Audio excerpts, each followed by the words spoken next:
Aujourd'hui, un ami blanc m'a demandé pourquoi nous les Africains sommes prêts à tout pour rejoindre l'Occident. J'ai pas répondu tout de suite, mais je le fais maintenant. Dans la quête d'une vie meilleure, de nombreux Africains choisissent de quitter leur pays d'origine pour rejoindre l'Occident. Les raisons de ce départ sont multiples et complexes.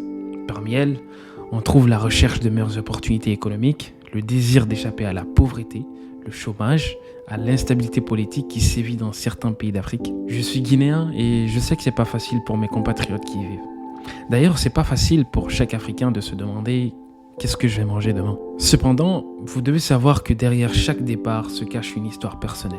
Il y a la peur de l'avenir incertain, le déchirement de quitter sa famille, ses amis et tout ce qui est familier. Il y a la douleur de laisser derrière soi sa terre natale, avec tous ses souvenirs, ses traditions, mais aussi son identité culturelle. Pourtant, malgré tous ces tourments, l'espoir persiste. C'est un espoir fragile mais puissant qui pousse tant d'hommes, de femmes et d'enfants à entreprendre ce voyage périlleux. C'est l'espoir d'une vie meilleure, d'un avenir plus prometteur pour eux-mêmes, mais aussi pour leurs proches. À ceux qui envisagent de partir, je voudrais dire ceci.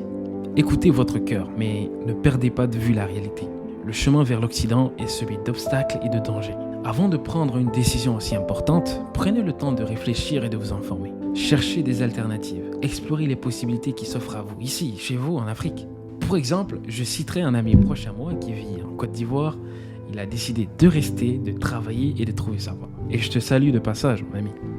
N'oubliez pas que le véritable changement commence souvent par soi-même. Investissez dans votre éducation, développez des compétences, créez des opportunités là où il n'y en a pas. Prenez ce que vous faites au sérieux, peu importe ce que c'est, pourvu que ça vous plaise. Si vous décidez d'être maçon, faites en sorte d'être le meilleur des maçons.